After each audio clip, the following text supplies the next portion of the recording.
আসসালামু আলাইকুম রহমতুল্লাহি বারকাতুহু। আপনি যদি বেকার হয়ে থাকেন এবং একটি মানসম্মত বাড়ির পাশে থেকে চাকরি করতে চান, তাহলে আপনার জন্য আজকের এই ভিডিওটি। গণপ্রজাতন্ত্রী বাংলাদেশ সরকার প্রাথমিক শিক্ষা অধিদপ্তর থেকে অলরেডি পত্রিকায় নিয়োগ বিজ্ঞপ্তি প্রচারের জন্য তারা চিঠি পাঠিয়েছেন। এখানে বলা হয়েছে, প্রাথমিক শিক্ষা অধিদপ্তরাধীন সরকারি প্রাথমিক বিদ্যালয়ে রাজস্ব খাতভুক্ত সহকারী শিক্ষক ও শূন্যপদে অস্থায়ীভাবে প্রার্থী নির্বাচনের জন্য এতদের সঙ্গে সংযুক্ত নিয়োগ বিজ্ঞপ্তি তারা প্রচার করার জন্য অলরেডি নোটিশ দিয়েছেন। নোটিশটি দিয়েছেন আপনারা দেখতে পাচ্ছেন, প্রথম আলো পত্রিকায় প্রকাশ হবে এবং কি দৈনিক কালের কণ্ঠ, এছাড়াও ডেইলি স্টার পত্রিকায়, 3টি পত্রিকায় প্রকাশ করার জন্য তারা অলরেডি অনুরোধ জানিয়েছেন। এছাড়াও চলুন তাহলে পদের সংখ্যা কতটুকু সেটা দেখা যাক। এখানে পদের নাম হচ্ছে সহকারী শিক্ষক। স্কেল হল টাকা 11,000 থেকে 26,590, গ্রেড 13, জাতীয় বেতন স্কেল 2015 অনুযায়ী। আপাতত হয়তো 11তম যে গ্রেড দেওয়ার চিন্তাভাবনা চলতেছে, সেটা এখনও হয়তো পাস, যেহেতু গ্রেড প্রকাশ হয়নি, হলে হয়তো তারা দেবে।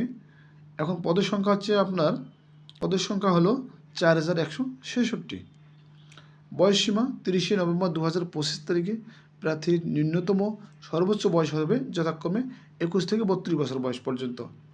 কোনো স্বীকৃত বিশ্ববিদ্যালয় হতে অনন্য দ্বিতীয় শ্রেণী বা সমানের সিজিপিএ 4 স্কেলের ন্যূনতম 2.25 বা 5 স্কেলের ন্যূনতম 2.8, স্নাতক বা স্নাতক সম্মান বা সম্মানের ডিগ্রি থাকতে হবে।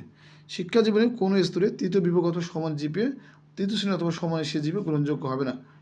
এটা আপনার গুরুত্বপূর্ণ একটি দেখেন, শিক্ষা জীবনে কোনো স্তরে তৃতীয় বিভাগ অথবা সমমানের জিপিএ অথবা তৃতীয় শ্রেণী অথবা সমান সিজিপিএ গ্রহণযোগ্য হবে না, যা আগে ছিল। এই সার্কুলার এটাই একটি চমক।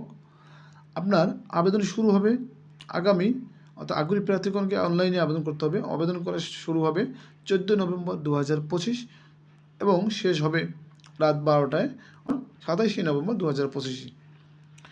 আবেদনের লিঙ্ক দিয়ে দিলাম dpe.teletalk.com/bd।